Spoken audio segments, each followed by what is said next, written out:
Baik, selamat siang, shalom. Bapak, Ibu, dan saudara-saudari yang terkasih, pada saat ini kita kembali beribadah di rumah, dan tentu tak henti-hentinya kita bersyukur kepada Tuhan karena pertolongannya. Dan kita juga bersuka cita bahwasannya sampai pada detik ini, di Pulau Nias kita yang kita cintai ini, masih belum ada yang positif corona. Dan marilah kita terus berdoa supaya pertolongan Tuhan senantiasa ada di Pulau Nias kita yang kita cintai ini.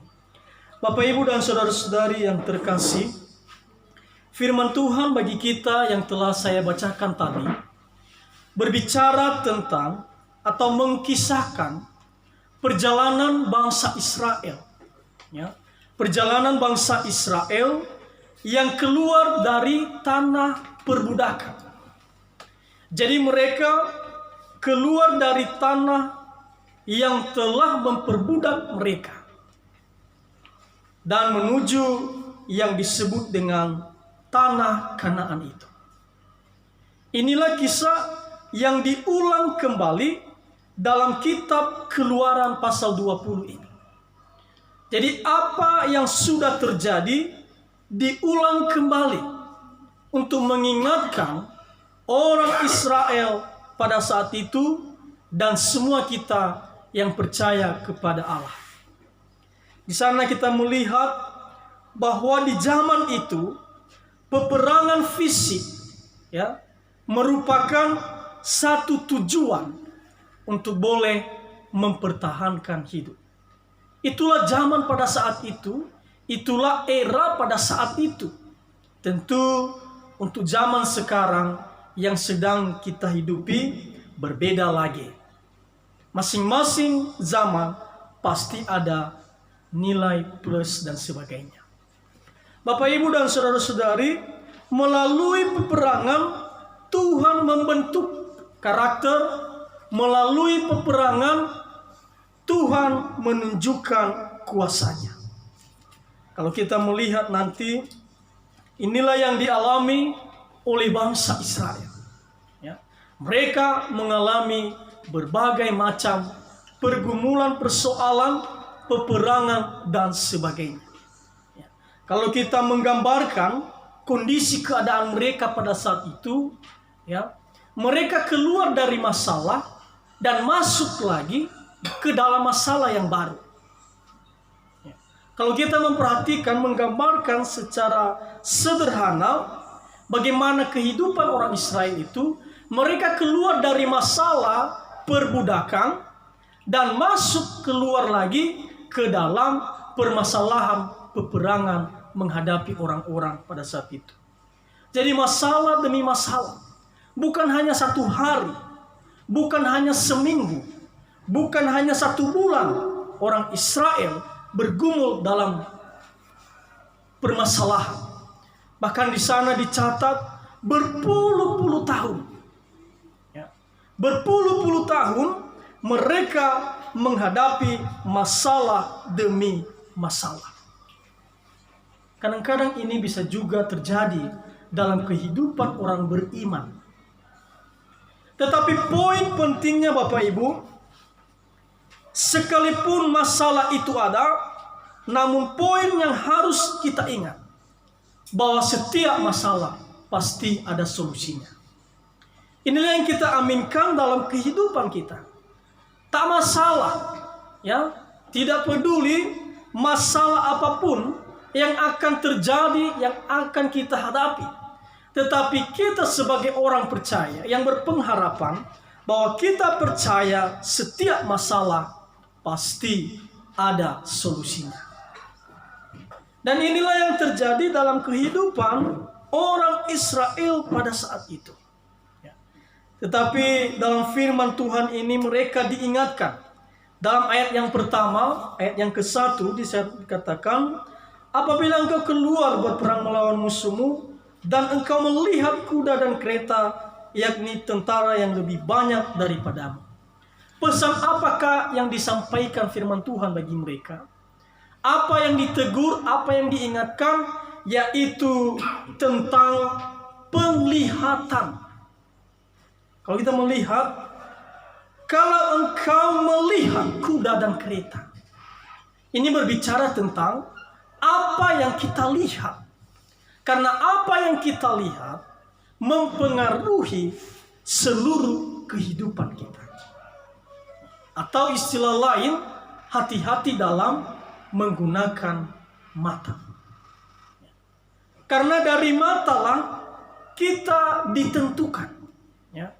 Kalau kita melihat di sini, firman Tuhan mengingatkan, kalau engkau melihat kuda dan kereta dan tentara yang lebih banyak daripadamu, jangan engkau takut. Ya.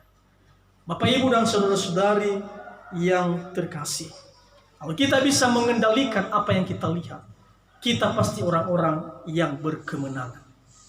Karena musuh pertama yang paling kuat adalah diri kita sendiri. Kalau kita bisa mengendalikan apa saja keinginan mata kita, apa saja yang kita lihat setiap hari, jika yang kita lihat positif, maka hidup kita pasti akan positif. Jika kita terus melihat yang negatif, maka percayalah, seluruh aspek kehidupan kita pasti selalu negatif. Makanya mereka diingatkan, ya, kalau engkau keluar dan melihat kuda dan kereta, fasilitas perang, jumlah yang besar, tentara yang besar, ini adalah persoalan. Jika engkau melihat persoalan dan engkau mengatakan tidak bisa, ingatlah Tuhan yang telah membawa engkau keluar dari tanah Mesir. Bapak, Ibu, dan saudara-saudari yang terkasih, kalau kita melihat kondisi orang Israel pada saat itu, status mereka adalah seorang budak. Bagaimana seorang budak? Mental budak. Pasti trauma. Ketemu dengan orang saja pasti trauma. Bahkan dikejar-kejar bayangan masa lalu. Bahkan mereka tidak dipersiapkan menjadi tentara. Tidak ada latihan untuk militer. Tidak ada latihan untuk berperang. Tidak ada fasilitas. Tidak ada alat. Tidak ada persiapan baju berperang. Sehingga dalam keadaan ini mereka begitu lemah. Bahkan ditambah lagi ketika mereka melihat kondisi mereka dan melihat kondisi musuh mereka, mereka menjadi takut dan gentar. Bapak, Ibu, dan saudara-saudari yang terkasih, bahkan dalam kehidupan mereka, mereka membawa anak-anak mereka. Mereka membawa wanita yang lemah. Mereka membawa orang tua yang sudah lanjut usia pada saat itu. Karena mereka keluar secara rombongan dari tanah Mesir. Dan berbagai jenis kelamin dan kemudian juga berbagai jenis umur. Mereka bersama-sama. Dan ini merupakan beban. Ditambah lagi mereka tidak dipersiapkan untuk menjadi seorang pembunuh. Tetapi mereka adalah seorang budak. Bapak, Ibu, dan saudara-saudari yang terkasih, sehingga kemenangan sepertinya mimpi dalam hidup mereka. Karena ketika mereka melihat keadaan ini sepertinya mati konyol. Tetapi di tengah-tengah keraguan dan ketakutan, Tuhan menguatkan mereka. Jangan takut. Ya, Tuhan pasti bersama dengan engkau. Ia sudah melewatkan engkau dari tanah Mesir. Demikian juga ia akan menolong engkau. Ayat 4, sebab Tuhan Allahmu, dialah yang berjalan menyertai kamu untuk berperang bagimu melawan musuhmu. Dan di sana dikatakan, jika ada kemenangan, maka ada syarat ini, yaitu seorang imam harus tampil berbicara kepada rakyat. Ini bagian yang penting. Ya, kalau kita mau hidup dalam berkemenangan, maka kita harus mendengar apa yang disampaikan oleh imam. Dan imam pada saat itu selalu menyatakan apa yang menjadi kemenangan bagi mereka. Dan ini juga menjadi prinsip dalam kehidupan kita sebagai orang yang percaya sampai pada saat ini. Jika kita mau berkemenangan dalam pergumulan hidup, maka kita harus mendengar para imam. Siapa para imam pada saat ini? Yaitu orang-orang yang sudah dipercayakan, ya, mengambil bagian dalam pelayanan, pendeta, satuan ekriso, guru jemaat, evangelis, bahkan tertutup kemungkinan orang tua kita di rumah. Ya. Jika kita mau hidup dalam berkemenangan menghadapi persoalan hidup, ya, marilah kita mendengar apa yang disampaikan, ya, mendengar firman Tuhan, mendengar sabda Tuhan. Hanya oleh firman Tuhan maka hati kita akan tenang dalam menghadapi masalah kita. Tanpa firman Tuhan, kita pasti akan kehilangan arah. Ya. Tanpa bergaul dengan Tuhan, kita pasti akan hidup dalam kesia-siaan. Kita berperang, tapi kita akan terus hidup dalam masa-masa yang membuat kita stres sendiri. Ada banyak orang yang mengandalkan kekuatan sendiri dalam menghadapi pergumulan, yang akhirnya hasilnya dia stres sendiri. Tetapi jika Tuhan yang kita andalkan dalam hidup ini, maka semuanya akan berjalan dengan baik. Di sana dikatakan Tuhan akan berjalan menyertai kamu. Berarti Tuhan hadir di tengah-tengah manusia. Dan siapakah itu? Dialah Allah Immanuel. Dialah Yesus Kristus. Dia datang di tengah-tengah manusia pada saat itu. Ia berjalan dan melepaskan mereka dari segala musuh-musuh mereka.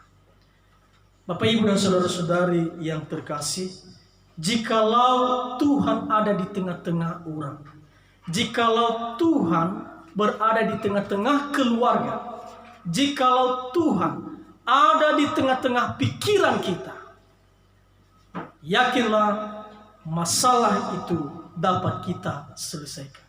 Kenapa? Karena ada Tuhan. Tetapi sekalipun kita melakukan apapun, jikalau tanpa Tuhan, maka semuanya akan sia-sia. Bapak, Ibu, dan saudara-saudari yang terkasih, intinya janganlah takut, janganlah gentar, janganlah gemetar, dan janganlah terpengaruh oleh pandangan mata. Jangan-jangan kita sering menganggap, oh, saya tidak bisa. Fasilitas yang dia punya lebih dari yang saya punya. Kadang-kadang kita hanya melihat yang sekarang. Kadang-kadang kita ciut untuk melakukan, ya. Apalagi dalam hidup berkantor, ya, kadang-kadang kita enggan menyampaikan firman Tuhan kepada atasan. Kenapa? Kita menganggap dia lebih dari kita. Kadang-kadang kita segan untuk menyampaikan firman Tuhan kepada sesama kita yang kita anggap lebih dari kita. Jikalau itu sudah terjadi dalam kehidupan kita, marilah kita merubah. Karena firman Tuhan memanggil kita untuk menyampaikan kebenaran firman Tuhan bagi mereka yang sedang hidup dalam pergumulan. Kadang-kadang teman kita curhat, tetapi karena kita melihat, oh, dia lebih dari saya, mana mungkin dia mendengar. Kadang-kadang dia menyampaikan persoalannya, kadang-kadang dia menyampaikan pergumulannya, tetapi kita kadang-kadang enggan, segan menyampaikan firman Tuhan. Kenapa? Karena kita merasa kita ini bukanlah apa-apa. Bapak, Ibu, dan saudara-saudari yang terkasih, kita dipanggil bukan untuk berperang secara fisik, tetapi kita dipanggil untuk berperang bagaimana menyampaikan firman Tuhan sehingga setiap orang yang sudah terkurung dalam masalahnya, setiap orang yang sudah punya pergumulan, setiap orang yang sudah merasa hina, ya, ia merasa dirinya tidak berguna lagi. Ada banyak orang yang berputus asa oleh berbagai macam tekanan hidup. Disitulah kita terpanggil untuk melepaskan mereka dalam menyampaikan firman Tuhan kepada mereka.